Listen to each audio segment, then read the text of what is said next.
What a gorgeous space. What a lovely day to be inside looking at John Singer Sargent. It's so nice to see so many people from the Huntington here, and it's so nice for me to be here for the first time. I'm just wowed by the space here and the technology. It's just wonderful. What a great setup for all of us. So, for those of you that have never been to one of my programs before, my name is Jane O'Neill, and I have a background in art history and in education. I have this company called Culturally Curious, and I put together art appreciation programs like this one, and I deliver them virtually every day. And I do mean virtually, it's most of the time by Zoom. So it's always a pleasure to see people's faces, so thank you for being here today. We're in for a treat because John Singer Sargent, I think, is a favorite for so many people. And I mean, there's so much to indulge in with these images. I think living in the greater Boston area, we're a little bit spoiled when it comes to John Singer Sargent. I remember about 20 years ago, there was the Summer of Sargent. I was working at the Boston Public Library. There were the murals there. I mean, it was all just kind of coming together. And then I started giving tours at the Isabel Stewart Gardner Museum, and there's some pretty spectacular Sargents there as well, and we'll be visiting with all of them. But to get us started, I thought I would zoom out on this image just to give you the full effect. This is called the Wyndham Sisters. They were painted right around the turn of the century. Sargent's powers are really at their height, and the public just loved this. They called this the Three Graces. They couldn't look more elegant. Their dresses couldn't be fancier. I mean, you really do get the effect of the satins and the silks here, the shimmer of this material.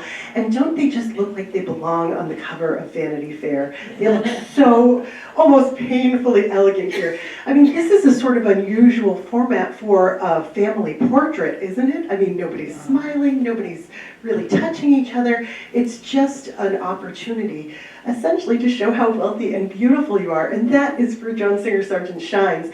In this case, this is a sort of unusual composition. You'll notice that the women themselves really only take up the bottom half here.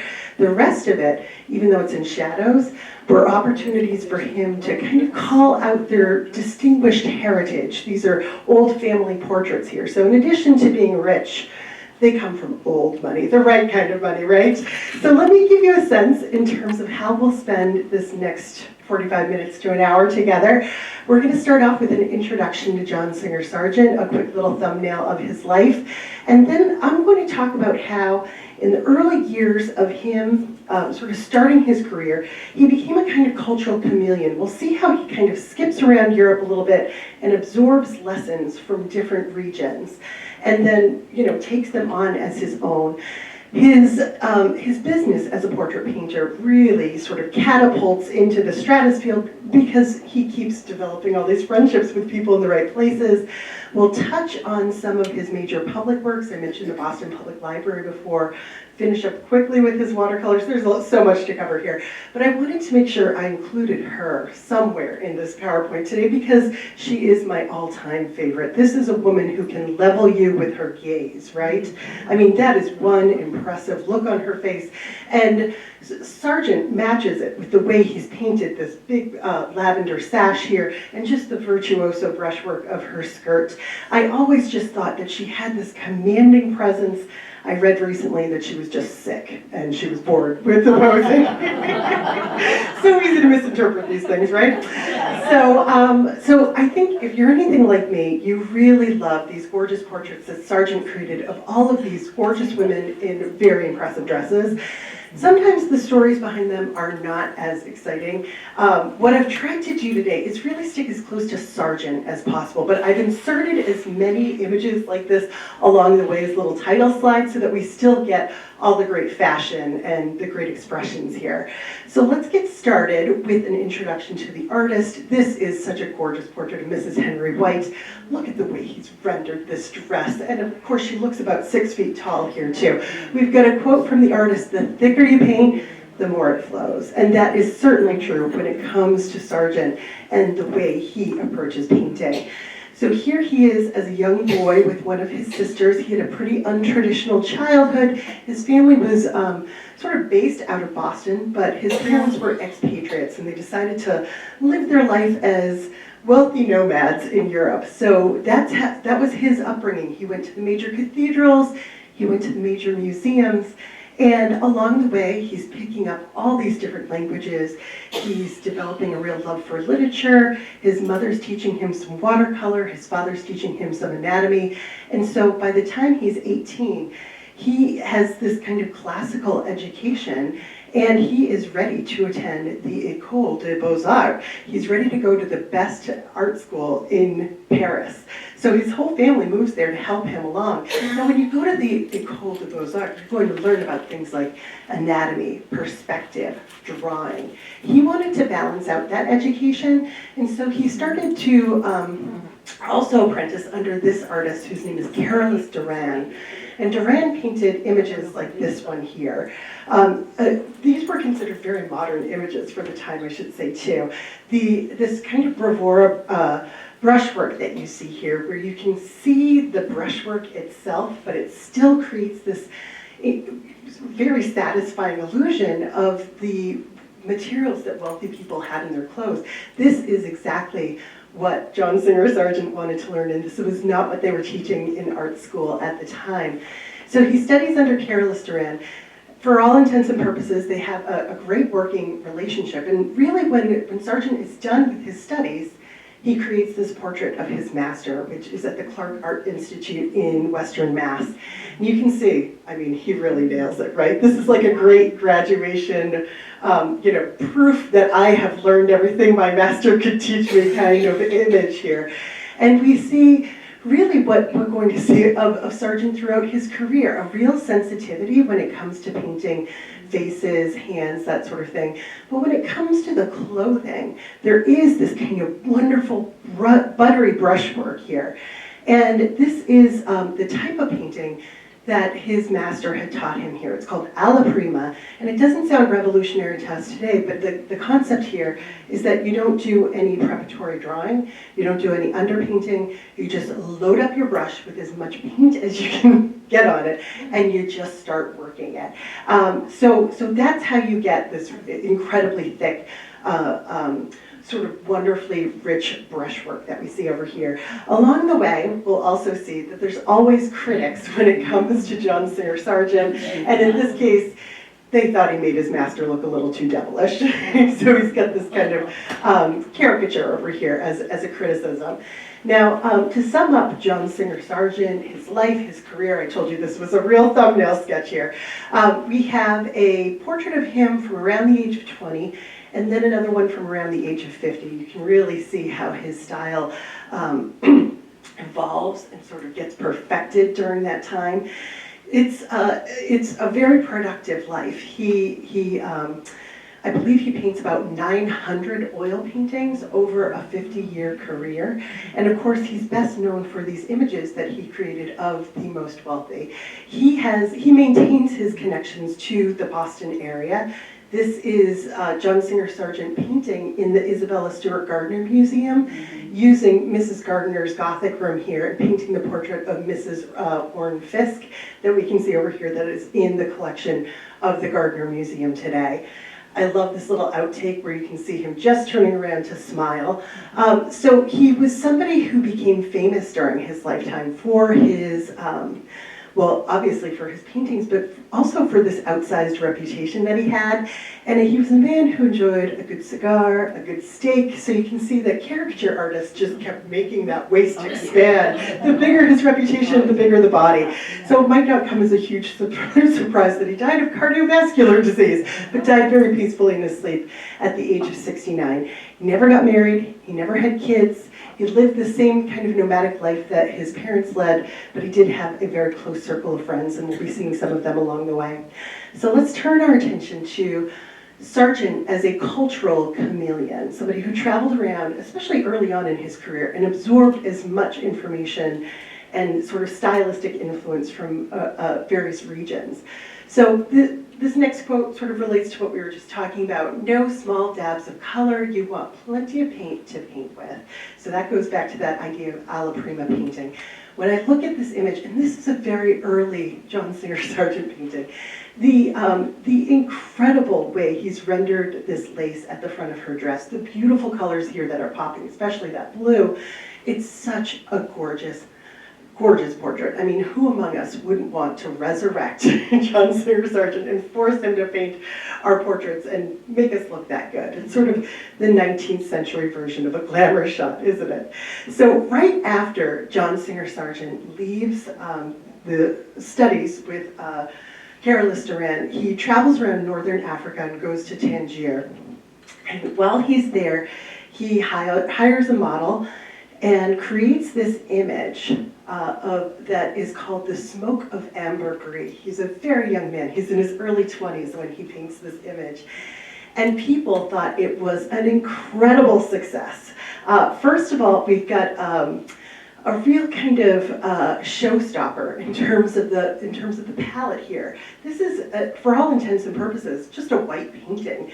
But imagine how challenging it would be if somebody handed you a box of white crayons and said, "Make me a good image." Now, white on white painting was all the rage in the late 19th century in Europe. This is James Abbott McNeil's Whistler, Little White Girl from about 2 decades earlier.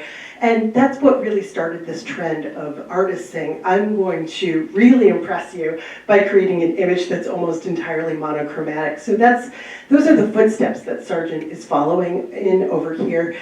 But he's made the subject exotic, and everybody loves a foreign beauty. She is stunning. She's doing something sort of mysterious here. She's slightly shrouded, and she's breathing in this incense, this ambergris incense, which was said to have sort of an aphrodisiac kind of impact on the people that breathed it in. So there's already this kind of amorous note to it. The courtyard here, the architecture, it all seemed, you know, like a beautiful other to the European audiences that saw this. And so critics at the time hailed it as a perfect piece of painting. He was doing everything right, even early on in his career. From Tangier and white on white, he goes to Spain. And he's influenced by what he sees in Spain, particularly black on black painting, which is probably, well, we know, is really the root for a painting like this, which many of you have probably seen in person. This is 1882's El Jaleo. It's at the Isabella Stewart Gardner Museum. And Mrs. Gardner had originally arranged this to be the first thing you really see that draws you into her museum. She knew that this work was a showstopper too. It's actually bigger than what you see here on the canvas here, or on the screen. It's a huge painting. And when I say a black on black painting, John Singer Sargent, while he was in Spain, got to go to museums like the Prado in Madrid, and he saw older paintings by artists like Velázquez here, who was really interested in painting elaborate costumes of people wearing different shades, really, different tones of black. So that inky blackness there was something that really inspired Sargent. So that's how we get this painting, which I mentioned is called El Jaleo, which means the ruckus or the uproar. So when I gave tours at the Isabella Stewart Gardner Museum, I used to tell people, this is the loudest painting in Boston.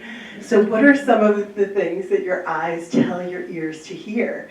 Does anybody here want to speak up and say some of the things that you might hear if you were in this painting?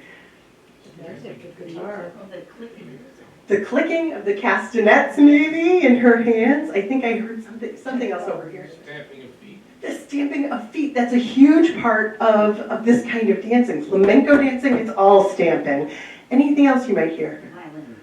Yes, the musicians, right? We've got our guitars over here. Any other thoughts, ideas?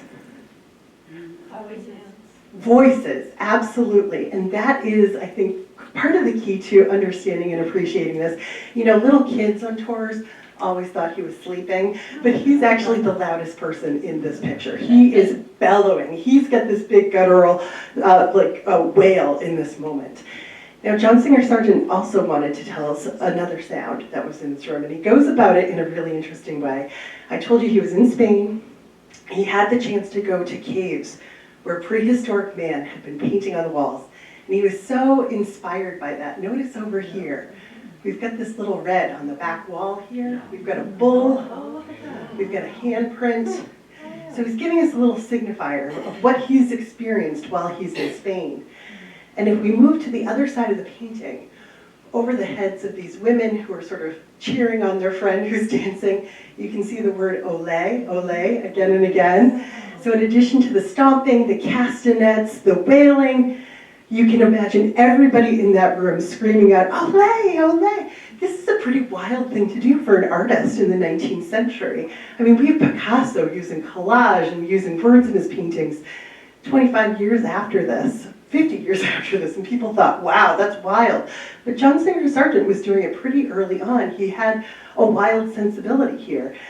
So before I move away from this image, because it's so fun to look at this one, I mean, what a showstopper, right? I mean, this dramatic diagonal here, all of the shadows. No wonder Isabel Stewart Gardner thought, this is the way I want to greet people in my museum. So we can see here, Sargent has internalized everything he needed to know while he was in Spain. Where does he head next? He goes to France and somehow becomes buddy-buddy with none other than Claude Monet. And by this point, it's the 1880s. Impressionism isn't so radical anymore, but like Claude Monet is like an art god in Paris at this time. And here he is sitting right alongside Claude Monet, painting his portrait as they work outside en plein air. This is Monet's wife over here. Now, we even know exactly what Monet was painting in this moment because we know the year. So this is the haystack painting that he's working on over here. Now, in artistic circles, the tradition is if you're working together alongside each other like this and you paint a portrait of your friend, you usually give them that painting. That is the tradition. But Sargent was so proud of this one, he kept it. He was like, I'm friends with Monet. So for the next few years, he internalizes a lot of this impressionist brushwork that we see over here, these very short, loose brushstrokes, these visible brushstrokes, unblended brushstrokes that look pretty sketchy. For the most part, the Impressionists avoided the color black. That's just where Sargent had been. You can see that in his painting of Monet, there's still plenty of black here, but he's starting to use it. Over the next few years, his brushstrokes get looser and looser. This is a Monet over here. This is a Sargent painted the same year. You can see the diagonal boat in each of them. It seems like a direct reference. And of course, the way he's painting this willow tree looks really wonderful and loose, sort of like all of this greenery over here. One other Impressionist style painting created by Sargent right around this time is a portrait of another artist named Paul Helieu. This is at the Brooklyn Museum of Art. And you can see, once again, the grasses, everything's loosely painted like an Impressionist, but he's always been interested in faces and portraits. So in this case, he sort of varies his style when it comes to the individuals. One last instance of being a cultural chameleon. So he's gone to Tangier, he's gone to Spain, he's gone to France, and now we're going to end this little tour of Europe in England with this incredible painting called Carnation, Lily, Lily, Rose. This is an image with these Japanese lanterns that just seem to glow on their own. Aren't they just gorgeous? And such a sweet little scene. It's twilight here. We've got all of the flowers, these sweet little girls in their white dresses. I mean, this is as beautiful as it gets, right? Now, a lot of people looked at this early on, and he was even criticized at the moment that he painted this for his Frenchified style. You know, he'd just come from France. But I would argue that something very different is happening here, because he didn't paint this like an Impressionist. He didn't sit down one night at dusk and capture this kind of romantic, almost lavender light in the air. Instead, he worked on this painting every day for about 2 minutes a day for several months. So he'd be out playing tennis with his friends, and then he'd be like, hey, it's just the right time of day. I gotta go work on this painting. And so he labored over it in the same way that artists from the British tradition of the pre-Raphaelite school would labor over painting elements of the natural world, like you see over here in this painting from John Everett Millay called Ophelia. And in order to paint the carnations, the Lily, Lily, Rose over here, Sargent worked in the same way, and he captured them with the same kind of loving detail, not the sketchiness of Impressionism. In the end, I guess this painting sort of tortured him, and apparently he started calling it Darnation Silly Silly Pose instead of Carnation Lily Lily Rose. So that gives us a sense in terms of where his style kind of comes from. Let's turn our attention to portrait painting. Because he did have friends in all the right places. I love this quote from him. A portrait is a painting with something wrong with the mouth. And maybe you can see that when you look at her. Right, so there is something a little bit off there. Let me just make sure I know the attribution. This is Mrs. Hugh Hammersley from 1892. She's at the Metropolitan Museum of Art. When you look at that dress, you know exactly what material it is, right? Right, it's a velvet dress. I don't know how your brain knows to make this incredible illusion of velvet here with the grays that kind of built into it. It's an unbelievable dress. And critics loved the way he animated her face. She looked like she was having a delightful conversation with the artist. They loved it. They said something akin to like, we've never seen such an energetic portrayal of the subject before. And then I love this little detail. He sort of leaves in this suggestion of how her hand has moved over time there. So as perfectly rendered as these images are, he maintains that quality of looseness with the paint, that you get the sense that he can that the paint sort of spills off his brush perfectly. And then he always has some sort of fascinating element in there. Now, as a portrait painter, he was incredibly successful. Here's a photo of the artist. Here's a little cartoon of all the ladies lining up to be Sargented at his London studio. He doesn't look totally thrilled about it here. He made a great living at this. He was doing all of the business from start to finish. And part of the reason for his success was he was young, he was confident, he could really carry on his part of the conversation, so you weren't just sitting there bored. He was multilingual, multi-talented, and he could earn, let me just make sure I have these prices right. Let's see, he would earn the equivalent of $130,000 in today's money for each of these portraits, and he could make about 14 of them a year. So he was doing incredibly well for himself. So let's touch on some of the really important people that he was painting along the way. Painted several US presidents, right? We've got Woodrow Wilson over here and Teddy Roosevelt. Apparently this was really tough. Sargent was staying at the White House and he was having the hardest time getting Teddy Roosevelt to just pose. So it was the last thing Teddy Roosevelt wanted to do. So one day they were sort of quarreling about it, like, can I just get you to stand here, sit here, do this? And Roosevelt's sort of marching away, and then he turns back and sort of defiantly says something to Sargent with his hand on the newel post there. And Sargent's like, just hold it, I'll just paint you just like that. And it turns out pretty great. So he goes from the White House to the largest house in the US, the Biltmore Estate down in Asheville. And the Vanderbilts, who own that house, asked Sargent to paint several portraits of William Morris Hunt, the architect, and then Frederick Law Olmsted, the landscape architect for that enormous property. Now, both of these men were sort of in like the last years of their life. I don't think either one of them were in great health, but Sargent, I think, imbued, a sense of dignity in both of them, and certainly spoke to their chosen careers in these portraits. Sargent created a formal portrait of his good friend, Claude Monet. This is Monet's self-portrait from right around the same time. Sargent created this kind of formal portrait of him in profile, almost as though he's like a president on a coin, right? He really respected Monet and all that Monet had contributed to the arts. Another important artist that he painted was the sculptor Rodin, so he's famous for the thinker. This is Rodin over here with this thick red beard and mustache and this sort of wryly cocked eyebrow here. He looks like he's just told a slightly off-color joke, doesn't he? He looks like an entertaining character.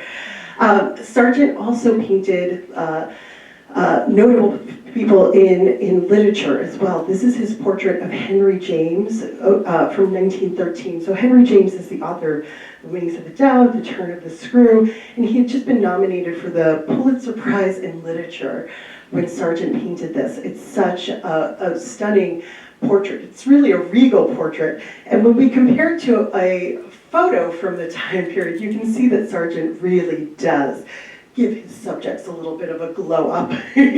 I think James would probably prefer the way he was painted here rather than the photo. Another important writer that Sargent painted was Robert Louis Stevenson, the author of Treasure Island. And this is such a fascinating composition. This is when we get to sort of go a little bit off course for a moment and talk about the way Sargent experimented with things sometimes. And these experiments didn't always land really well. Is there anything that sort of strikes you as odd about this painting? The wife in the corner right here, right? It's kind of strange to put somebody's wife, kind of cut them off by the edge of the picture itself. She's not looking out at us. She's kind of shrouded in mystery here. That's definitely strange. And he's walking away. And he's walking away from Like your eyes draw. Right, and then there's this big gaping hole of this door leading back to a dark hallway here. Right, you guys hit the nail on the head. This composition is weird. Now, he did, I think, adequately capture Robert Louis Stevenson, who apparently had this kind of nervous manner about him. But the public did not know what to make of this composition. These were really strange choices here, weren't they? So, but his strange compositions, or inspired compositions, however you want to think of it, sort of come back to bite him again with this now very popular work, The Daughters of Edward Darley Boyd here. So imagine you have 4 gorgeous girls, and you want your friend, because Sargent was friends with this family, you want your friend to paint their portrait. Wouldn't you imagine that they'd all be lined up, looking out at you, maybe even smiling? Is that too much to ask for a family portrait? Instead, Sargent delivers this very strange image where we have one girl in the foreground who's looking directly out at us. She's a little one. She's curious about us. There's another girl who's slightly older, maybe she's 8 or 9, and she's kind of hanging back, but she's still willing to engage. And then these little teenagers here want nothing to do with us. They're back in the shadows, they're standing away. One is almost turned her back on the artist here. And so, of course, nobody had ever painted a family grouping like this before. And of course, there was a lot of criticism when it came to this painting. Now, first of all, those vases did belong to the Boyd family, and they are installed at the MFA in Boston right alongside the painting. Apparently, they've traveled back and forth across the Atlantic many, many times. It's amazing that they're still in one piece. And critics of the day sort of criticized Sargent for emphasizing those vases instead of the girls themselves. But of course, since then, we think of this as this kind of brilliant way to depict the different stages of life, right? This is how little kids act at various stages of development. And so what a wonderful way to capture that in this picture. Maybe that's not how you want to remember your 11-year-old daughter for all time, but it gives us this wonderful snapshot. And kudos to Sargent for experimenting in this way. But this little girl in the foreground in particular has prompted so many comparisons over the years between Sargent and this famous Diego Velázquez painting, Las Meninas, with the little princess, the Infanta, in the foreground looking directly out at us here. So lots of innovation there, lots of friends in powerful places. But let's talk about some of his most controversial portraits. Every time I paint a portrait, I lose a friend. That's not entirely true.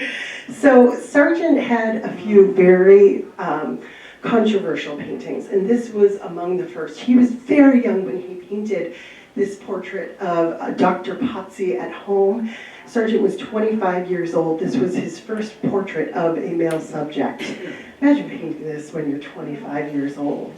Now, Dr. Potsy was a very respectable doctor in Paris, and Sargent chooses to depict him in a very unusual way.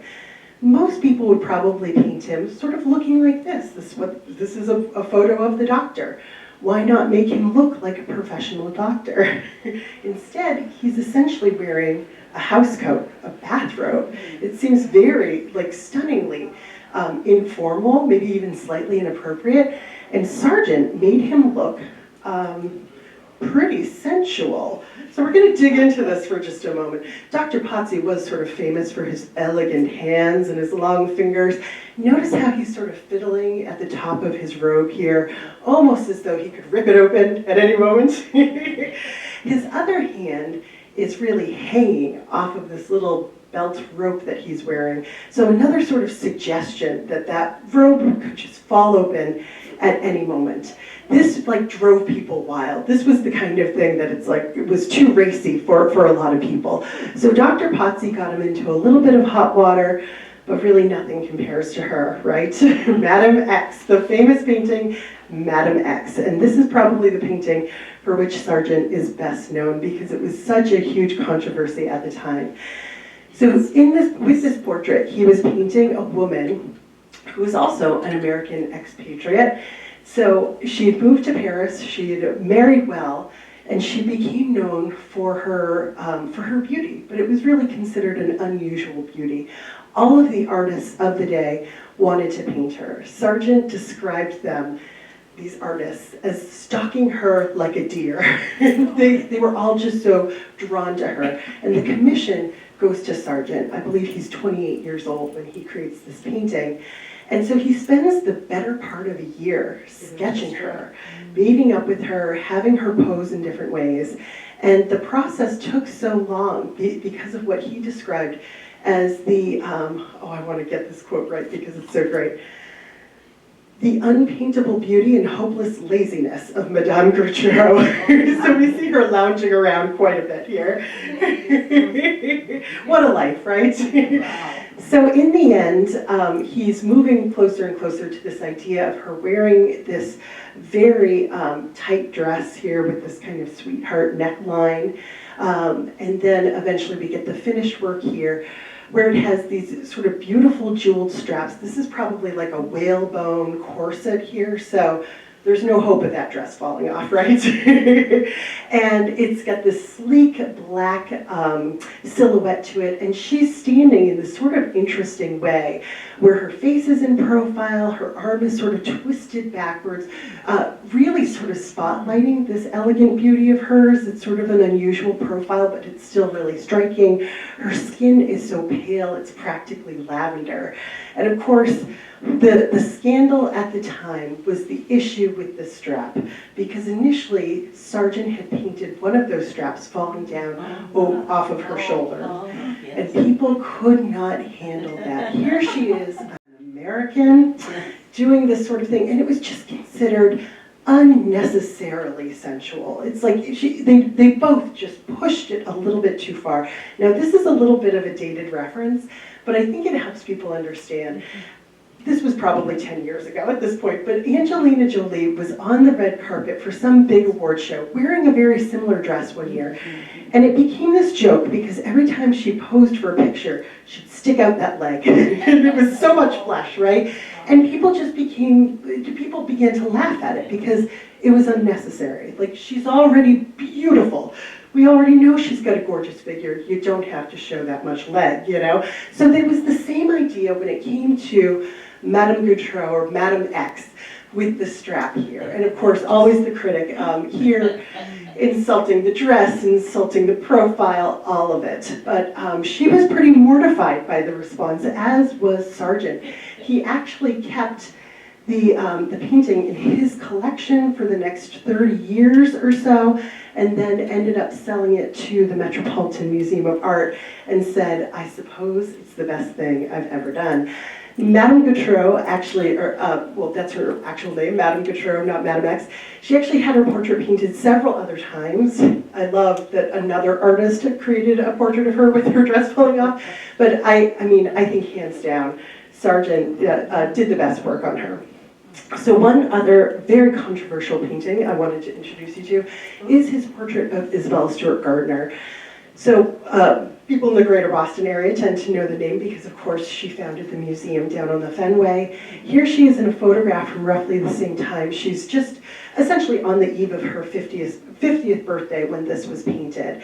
She hated to have her photograph taken. She loved people to paint her portrait. So with this work, we have Sargent in some ways seeming to call back to Madame Gautreau, Madame X a little bit. And I think Mrs. Gardner would have loved the comparison. Who wouldn't when you're almost 50 years old? So she's got a stunning black dress. She's got a lot of flesh here. Whenever I gave tours, little kids would always notice the rubies on her shoes. There's an ostentatious display of wealth here with all the rubies. Who wears 2 strands of pearls around the waist, you know? But this was a controversial painting for so many reasons. And beyond the dress and the flesh and the jewelry, there's also what's happening in the background here. She's standing in front of a little fragment of a tapestry that's in her collection, and it seems to give her almost like wings and a halo, maybe even a little crown here. Here's a detail.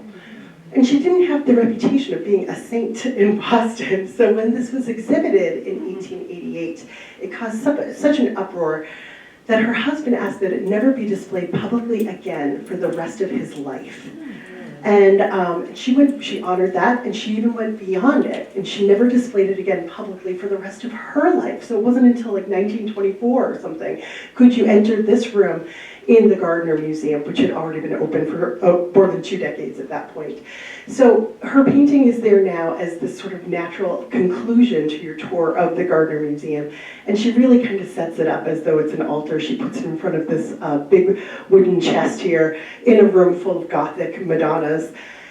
It's a great portrait, another great scandal there. But let's see, with our time now, we're going to turn our attention to Sargent and some of his greater ambitions, because, he gets into trouble with those as well, but he's also getting a little bit tired of just the portrait painting.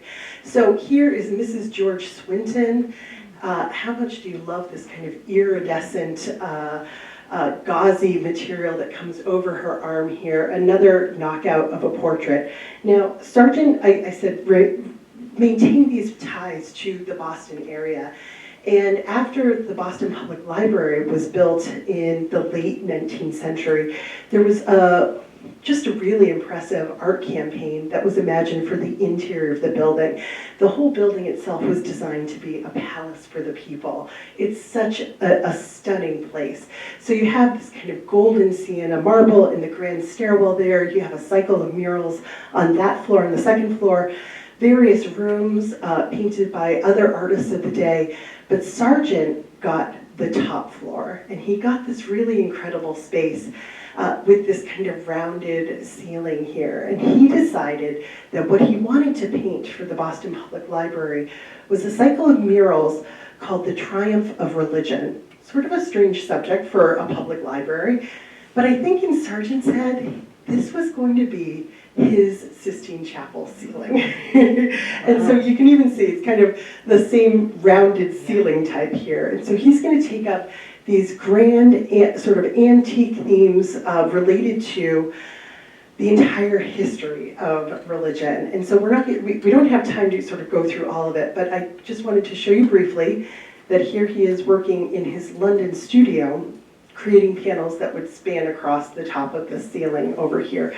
So most of this was done off-site, and it took him decades to work on this, and we'll see that he never finishes it. So here is just one primary panel as part of that series. We can see Egyptian pharaohs and Assyrian kings, and he's adopting the different styles of these different civilizations in order to tell the stories of their religions. The passage that always knocks my socks off every time I go and visit this is a piece of painting that goes across the top of this rounded arched ceiling. So it starts over here or starts over there, and then you just follow it over the top of the ceiling, where he's integrating all these different figures into each other. Like there's a diaphanous figure over here in blue who's sort of integrated into the headdress of an Egyptian type figure that comes down this way. I think I broke them up like this. So these images are so dense with references, dense with meaning. So incredibly complicated. And then they have the three-dimensional gold gilding on them. So really just stunning works overall. Let's see, that's just the view again. All right, so he gets into trouble with this mural cycle because of the works that are on this wall. You come up the staircase, and these would be the two primary images that you see here. So the first image is just beyond this lamp, and this is a painting. Let me make sure I get the title right here. This is, I believe it's just called, yes, it's just called Church, and it's a Pietà type painting where we can see the Madonna seated with the dead Christ at her feet in this case. But she looks sort of ethereal, almost otherworldly. She looks like she's almost in a trance here, holding up these, they almost look like chalices, like these glowing orbs here. Contrast this to the painting that Sargent created that he called Synagogue. And Synagogue looks like a woman in a tent whose scepter is broken, who's blindfolded, her crown is falling off, and the tent is collapsing around her. And of course, all of Boston at this point says, "What are you doing, John Singer Sargent? This is completely anti-Semitic." People threw ink at it. He was really disparaged for creating this image. He tried to defend it, and he said he was trying to reference some of the Sibyls, the female prophets from Michelangelo's Sistine Chapel ceiling, but nobody was really interested in his defense, I should say. So he ends up abandoning the project. He probably never would have finished it anyways because he dies like the following year. So this is an unfortunate image and sort of a sad part of his career. It's sad that it happened so late in his career because it mars his reputation. One other major painting that I wanted to share with you is this one here, which is simply called Gassed. It's from 1919. It's about 20 feet long. We get a sense of the scale here. And it's in response to World War I. This is at the Imperial War Museum in London. And so with this image here, we see these two rows of soldiers who are all blindfolded because they've been blinded by the use of mustard gas in World War I. And then all around this path that each of them are walking are more bodies of soldiers who are also wearing blindfolds, who have also been blinded, and they are waiting for their attention. These lines of soldiers are headed towards a medical tent that is just outside of the frame of the painting. And so it's literally a depiction of the blind leading the blind, heading towards these medical tents. The way this soldier is walking to that sense of like, I have no idea where I'm stepping, I'm so disoriented. It gives us a sense of really the human toll of the use of chemical weapons in World War I and just how devastating that is. So seems like it's so far outside of the kind of work that Sargent would normally do. And I think in this case, it was a real success. I believe it was called like one of the greatest paintings of that year that he created it. So right around this time, well actually I would say probably beginning around 1910 or so, Sargent decides, I hate to paint portraits. I hope never have to paint another portrait in my life. Of course, we've got another gorgeous one over here with this stunning dress, another dress sort of falling off of the shoulder over here. So one of the ways he has fun in the final decade or so of his life is he travels around with his friends, sort of using the skills that he developed when he was doing a little bit of work as a war artist during World War I, where he becomes very adept at working with small canvases and small easels and working outside. And so he and his friends travel all over the world. And while they're there, he captures the sights really with watercolor. And what's astonishing to me is that he is just as incredible, if not more so, with watercolor as he is with oil. So this is a view of Florida. This is Maine over here. I don't know if any of you have tried watercolor before, but when I do it, it is like a watery mess. It's just messy. I have no control. When I look at the little cross hatching here, I'm always like, wow, how did he do that? When I look at like the brighter pinks coming out of the darker greens over here, he had such a great sense of like where to paint, even how to drag this like lavender line up through this passage here. There's just a real incredible sense of the materials here. So he created images of these friends of his, oftentimes in like piles of petticoats with their parasols, always just kind of hanging around waiting for him to finish painting. But we get this great sense of what it was like to travel. Here's a view of Corfu, Greece. Yes. I always thought this was just stunning. Just the play of the shadows here and the way he painted those shadows, the colors that he's inserted in what would otherwise be a very simple building of a white building in this case. The play of light and shadow here is just so wonderfully done. And perhaps there's no better place to paint a watercolor than in Venice. Because then, I mean, you're using watercolor and you're painting water, and his ability to paint water, I think, is just, it's awe-inspiring. He has such a good sense that, even a huge passage here, which is basically like tans and browns, it still translates as water to our eyes. He did do a little bit of underdrawing for a lot of these Venice scenes, but the showstopper is always how he paints the water in the foreground. Look at how loose that is, but it's still, it's awe-inspiring. It's so beautiful. One of my favorite watercolors of his is this one here called The White Ships, which I don't think that this is Venice. So we have, the little spots of brown in the water here. We have the white reflections of the sun bouncing off of the water over here. And then just look at the way he's painted all of this rigging here. And look at the command that he has of these brush strokes. Like, just lift the brush, put it back down. As he's creating all of this zigzag, it's just like a chaos of rigging up there. And it's done so incredibly well. So in our last few moments here, we can just touch on Sargent and his legacy. This is a portrait of Lady Helen Vincent of Venice from 1904. She looks pretty stunning here, right? She thought, I have to wear the long pearls for this one. So Sargent, we have a quote here that says, I don't dig beneath the surface for things that don't appear before my own eyes. And that sort of becomes a problem for him, especially as we head into the 20th century, because there's an undeniable beauty to these paintings, but they're also pretty superficial, aren't they? So one of, actually, the last oil painting portrait that he ever created is one that's probably familiar to you, because it's only about a half an hour from here up at the Currier Museum. Isn't this unbelievable? Don't you just feel like you've stepped into Downton Abbey when you look at this woman here? I always sit up a little bit straighter. So with this portrait, we've got, it's like John Singer Sargent's greatest hits. We've got the condescending look. We've got the incredible jewelry.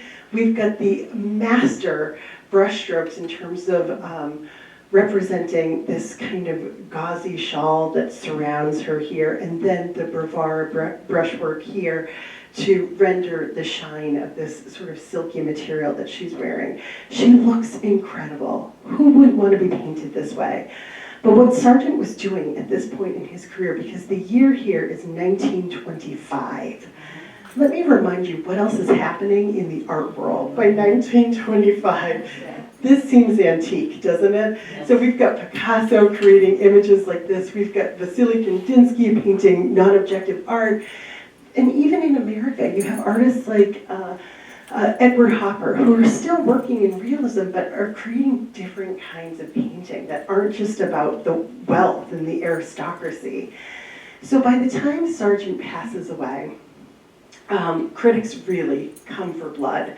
And this is one quote here from a critic named Louis Mumford that really gets to the heart, the real issue when it came to how 20th century critics thought of him. So this idea that, even though he's got the workmanship here, there's an essential emptiness of his mind. Whoa, that hurts. By mid-century, by 1950, you could buy a John Singer Sargent at auction for $300. That's how far, far down his stock went.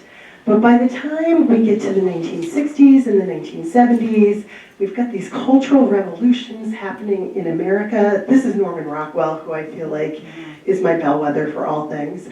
And he gives us this great scene of like a young woman in blue jeans looking at Picasso in a museum. And here we have a slightly older woman with her daughter, both of them with curlers in their hair, looking at the Sargent.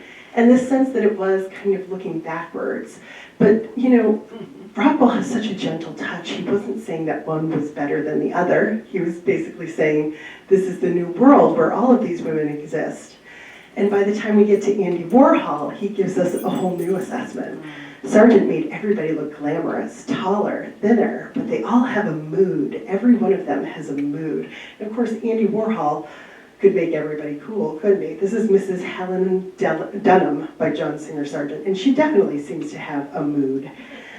So in subsequent years, Sargent's work was going up and up and up at auction prices. This is a slightly different variation of that Robert Louis Stevenson that we saw before. This sold for close to $10 million back in 2004. And then this group over here with the parasols sold for close to $25 million, about twice what Sotheby's had estimated it going for. And even though those prices are still relatively low for the art market, I mean, Andy Warhol's paintings sold for $200 million, so these are still relatively low, but I think what we learn is that the crowds still really love John Singer Sargent. So I mentioned the Summer of Sargent at the beginning of today's program. That was this huge exhibition that went from the Met to the MFA to, I don't know, some other museum, I think maybe in London. And it was so popular that the MFA in Boston had to stay open 24 hours a day for the last weekend. People, I think there was close to 1 million people that saw that show. And so I'm going to end with one sort of last assessment in terms of why Sargent has this enduring popularity. So this is, of course, a Sargent over here on the left. And yes, your eyes are not fooling you. That is Ivanka Trump over there. But I have a reason for including these two images next to each other. The way art historians typically think of Sargent today, I'll offer you this quote from one critic. She said, "The appeal, nay the point of Sargent is beauty, extravagance, and the visual representation of social hierarchy," which I think is sort of what you get with the Ivanka portrait over here. And whenever we see celebrities, I mean, we get this chance to see into celebrity houses these days, and it reinforces this notion of hierarchy. Certainly, whenever you look at an image of an interior space like this, I would say that's a little bit of a cynical way to leave off on Sargent. So I'm going to leave you with something a little bit lighter. I'm going to leave you with the notion that I think the enduring appeal of John Singer Sargent is that he gives us a world of fantasy, of escapism, a world of beauty that's devoid of work, conflict, or any strife. He taps into, or really he creates, the kind of world that we all want to live in. So I will end there for now, and I welcome any questions you might have about John Singer Sargent. Thank you.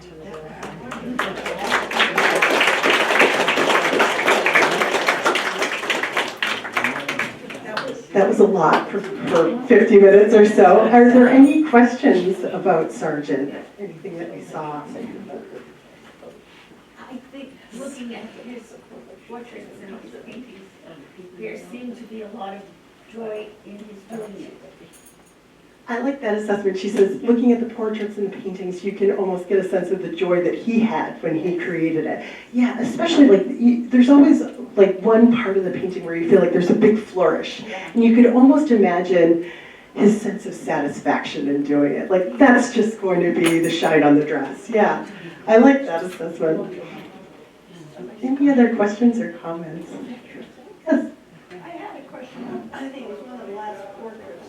And I wondered if, and there was one part of the dress was particularly white. Did you ever just leave bare canvas in I think I know which one you're thinking of, over here, yeah, right there. Right there and up on the bottom. That's a really good question. The question is, did he ever just leave bare canvas? Because there's like this big patch of white right there. Not that I know of, at least not for the finished oil paintings and the portraits in particular. I think that's always a sense of like, that's that satisfied, like, I'm just going to put in a big stroke of white paint here that is essentially unmodulated color, and I'm going to fool your eye in doing it.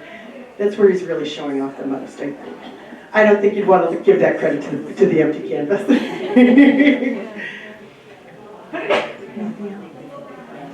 Well, thank you so much, everybody, for coming. If you ever want to see one of these Zooms, I know everybody's zoomed out, but I do have a website, which is I Am Culturally Curious, and there are links to free programs that happen almost every night. And it's all sorts of great artists. So thank you so much for coming today. We're going to do this one more time back at the Huntington in a month. And offhand, I forget who the artist is. It might be the Wyatts. The Wyatts. That's going to be fun. Not to be missed. All right.